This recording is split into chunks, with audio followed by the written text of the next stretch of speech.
Hello, Colleen here, coming to you from a tent in rural Nova Scotia, Mi'kma'ki, near Economy.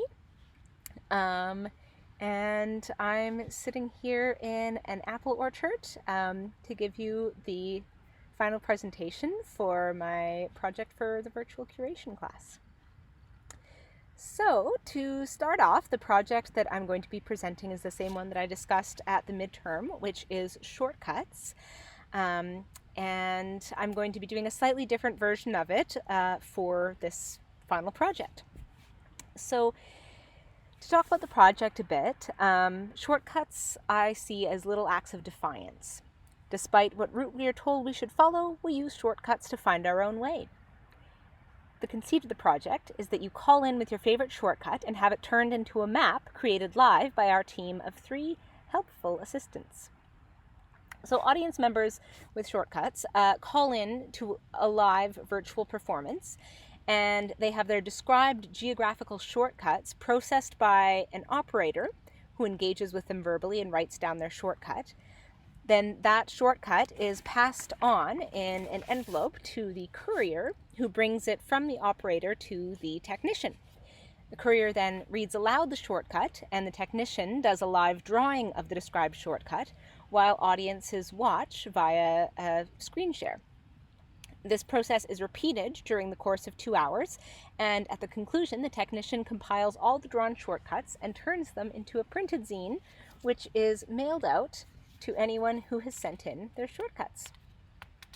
And I'll show you the example of the zine as I made it for the June 2021 stages version of the project. I'll show you some of the pages here, and I can show anyone or provide a link, and actually if you want I can send you a copy of it, but that's the little zine. Which would be similar to the zine that I will send out in this new version of the project as well. So, in my original workshop of this piece, I used Zoom as my sole virtual software to present the piece, and the way that the audience accessed it was through Zoom as well. And so for this iteration of the piece, I want to think of an actual booking that I have in place for shortcuts, which will be in late September 2021, next month at the Lumiere Festival in Sydney, Nova Scotia. And though for that I've been engaged to do a version of the project that's both in person as well as having a virtual aspect, I would like to use this final project to imagine the possibility that a 4th wave might reach Nova Scotia this fall, which is potentially likely considering we've had a change in government this week, and it remains to be seen how this new party in power will deal with COVID, and imagine what the project might look like in that case, which is absolutely a possibility, that we would have to do it entirely virtual and couldn't travel. So for the next virtual phase of shortcuts, I would use the platforms Gather, Zoom, and the technology OBS to create a virtual representation of a physical space for audience members to engage with the project. So based on the platforms that we've looked at in this class, I think that Gather would be an appropriate platform for audiences to engage with the piece, to be able to kind of create a virtual room in which they can sort of be watching this performance and watching the avatars, watching the live video. So to fully support the technical requirements of the piece, I would use a Zoom call as sort of our raw input and backstage area for the performers to be on a Zoom call with each other, probably our ASL interpreters to be there as well, and have sort of a technical director who would be in on that. And then the technical director, I would set it up so that they would be managing the OBS stream to curate the audience experience in terms of which screens that they're looking at and when. When I did the performance last, there was kind of audiences potentially could be seeing a version of the piece that I wouldn't have ideally set out for them. So using OBS kind of allows us to really show what the audience will actually be looking at. And OBS is a streaming software that's been used in pieces such as the D&D live performance that we saw in early August in the class, as well as in some local theatrical virtual performances, such as the virtual versions of Heist's Princess Show and Zupa Theater's Pop-Up Love Party. And so I'll use OBS to be able to control which Zoom screens the audience is looking at. So for example, when the operator's talking, I want the operator's screen to be biggest, but I do still want them to be able to see the other people. When the technician is drawing the map, I'd like the map to be fully visible, but other times when the map's not actively being drawn, I would like to hide that screen. So it just would allow me to curate a little better what the audience experience is visually. So then OBS would stream that out to YouTube Live, and then I would host that live stream as a video. Oh, sorry, there's some kind of bug. I'm in a tent. In any case, I would want them to be able to go in together and then have their avatar go over to where the three avatars of the performers are, and then be able to, once they got close enough to that, it would give them the option to look at this live Zoom stream, where then they could also sort of be commenting on or discussing while watching it, as though they were in a live version of sort of a, you know, durational or cabaret performance, where you could be sort of like talking amongst yourselves quietly while the performance is ongoing without disrupting the nature of the performance. So I do realize that using these like 3 different programs to get the video from performer to audience might seem excessive, but I feel like it, like, you know, I know that there's ways that I could have the audience like do it just entirely only through Gather. Like, I realize that that is possible, but I'm kind of interested in the way that I've done the piece to be mirrored virtually in the same way that it is in the in-person sort of elements of it. It's a useful way for audiences to get this very particular experience that I'm interested in. And also as a really nice way for this virtual technology of the project to mirror the lengthy process that the shortcuts go through to get processed. So how they go from like a phone call on a rotary phone, then written down, put in an envelope, passed to a courier, transported to a technician, read aloud, drawn, compiled, printed, and finally mailed through the post. So by using a Zoom call to OBS, to YouTube, to Gather, I'm able to mirror this multi-step process virtually as well. So I would also, as I kind of mentioned, be using Gather's abilities to create a virtual version of a physical space.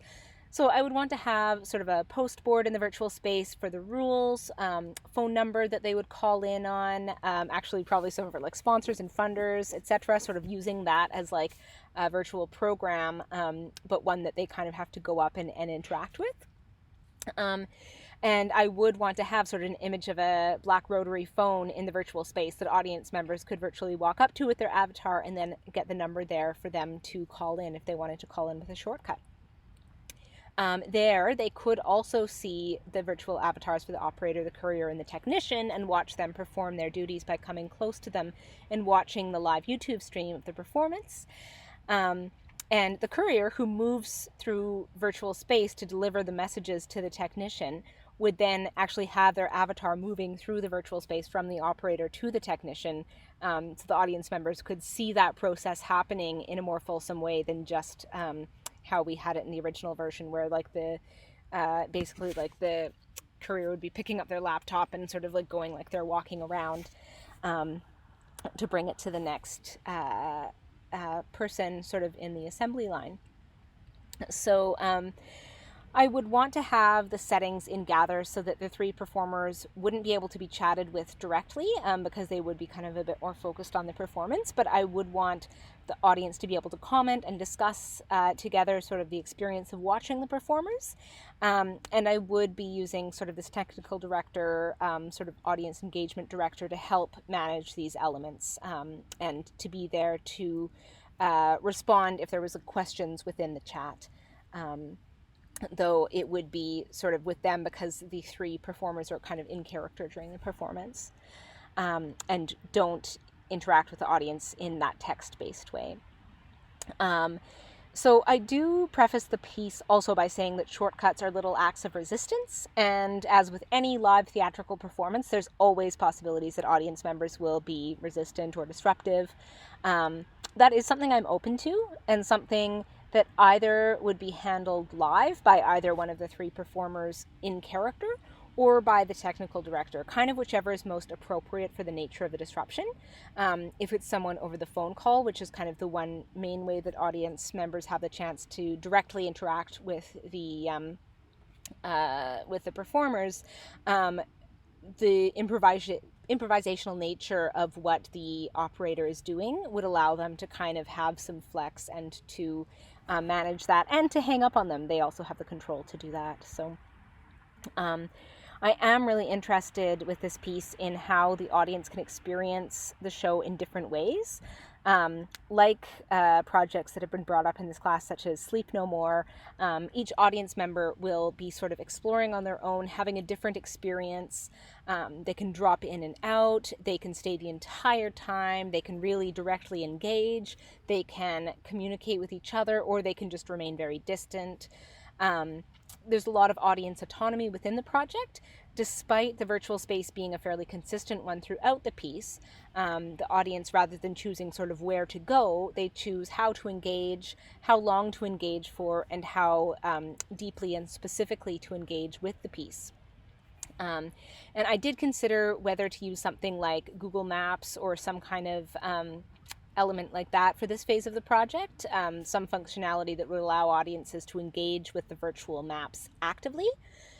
But with this piece, I'm a little bit more interested in maps as they are tied to sort of like memory, nostalgia, communication breakdown, and the journey of both the remembered shortcut as well as the journey the shortcut memory takes to become a map, or in some cases not becoming a map, in case the audience member who remembers a shortcut and doesn't share it either because they've run out of time or because they don't want to share the shortcut. And they just want to think about it. But in that case, I'm still interested in how that's engaged them to think about the shortcuts. And the last thing that I want to mention in this very high-tech presentation is the access and privilege that one must have to engage in or create virtual works. And I won't go into this in depth right now because I know I'm running out of time, but this was something that we discussed a lot in the first half of the course, and I thought I would show you an example of what this can look like in one case. Currently, I'm without a car in a communal space in rural Mi'kma'ki near Parsboro, Nova Scotia, with very sketchy internet. It's actually probably better that this was a recorded thing rather than a live thing, because I think it would have been a bit challenging for me with how the internet has turned out to be here. So this week I did try to have a rehearsal of the Zoom-only version of the piece, which is the version that I'm going to be doing this Saturday at St. John's Third Shift Festival, which if you're interested in attending, it's from 7 to 9 p.m. and you can attend by going to thirdshiftsj.com. And I wanted to show this as part of my presentation, though, this rehearsal, to illustrate both a bit of the aesthetics of what this piece can look like, as well as to let you see the work of the other two performers, and to give you a sense of how completely disastrous it would be to try and run something like this virtually from my current location and setup. Like, even to do this rehearsal, I had to set up different hotspots from people's phones. I was sitting on a chair out in a garden because it was the quietest space I could find, but like children and dogs kept kind of like coming across me. And I had the internet completely cut out several times during the performance, completely disrupting it. And my ability to like receive the internet made it, as you'll be able to see in the recording, really difficult to even tell like what the full shortcut was or what I was supposed to be hearing of the shortcut. So it would actually completely derail the piece if I tried to do it out here. So rest assured, when I'm doing it this weekend, I have gotten transportation into Parsboro and I've rented a space with internet, because I do have some funding from the artist fee of the festival and a grant to help support this. But it just goes to show that if I didn't have that access to funds, this version of the project would be impossible. So that's just sort of an access thing. So without any further ado, here is a dress rehearsal for Shortcuts featuring Madeline Tench as the operator Dan Bray as the courier and myself as the technician. And we had an audience member test call in named Feems Gabriel, who is out here with me. And, well, enjoy. And thank you for listening to my presentation.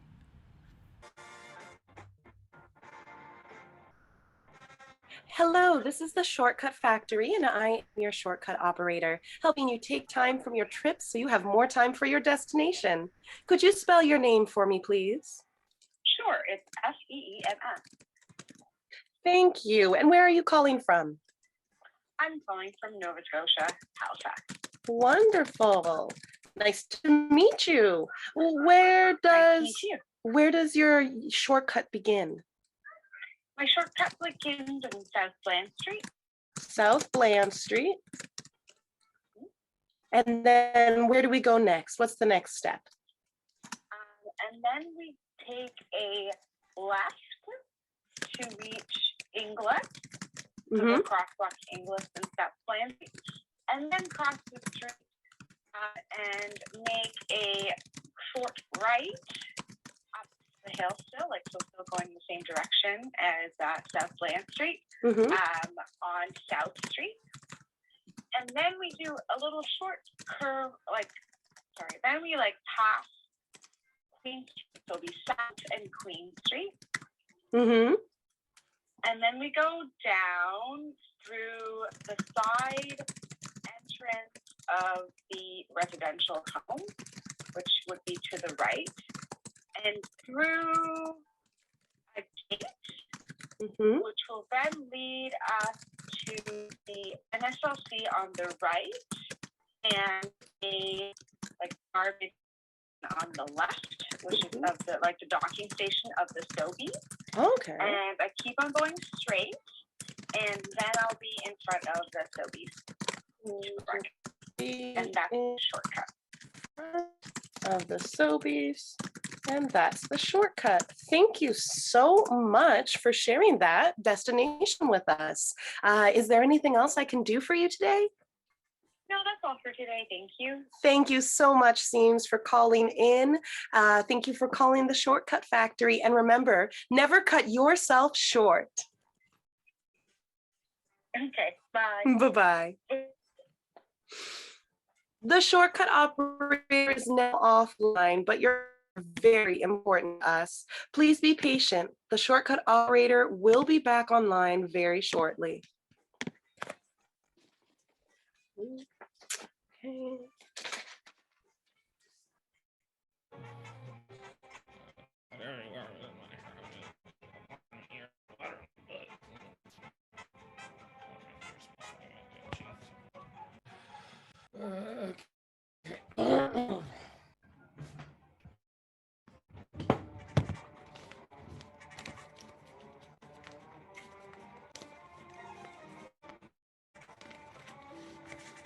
All right, here we go.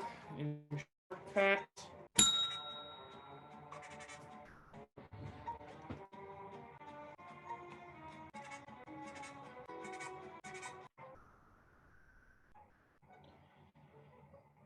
All right, so this one comes to us from Seams in Nova Scotia, Halifax, to be precise.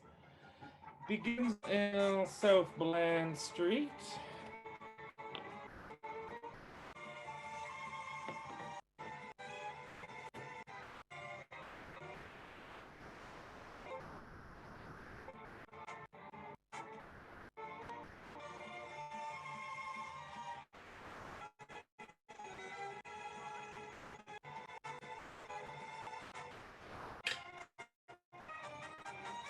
To the Bland.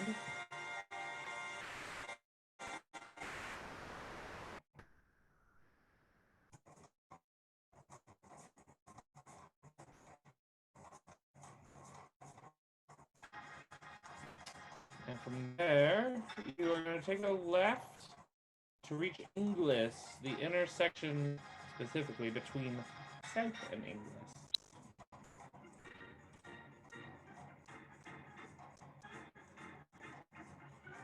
take a left, get to Inglis, or a left up South Street.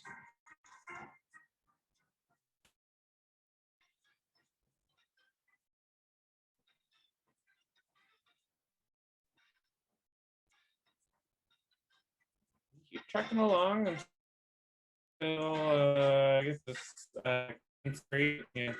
You pass that.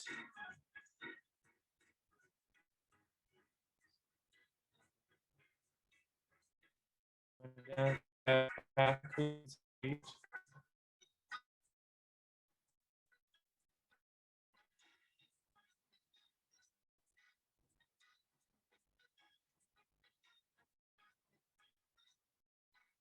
And then you're going to go through a side entrance of a residential home on the right.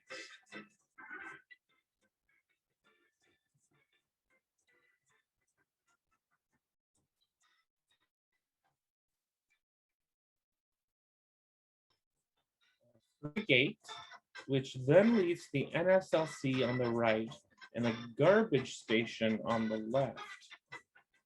The docking station of the Sobeys.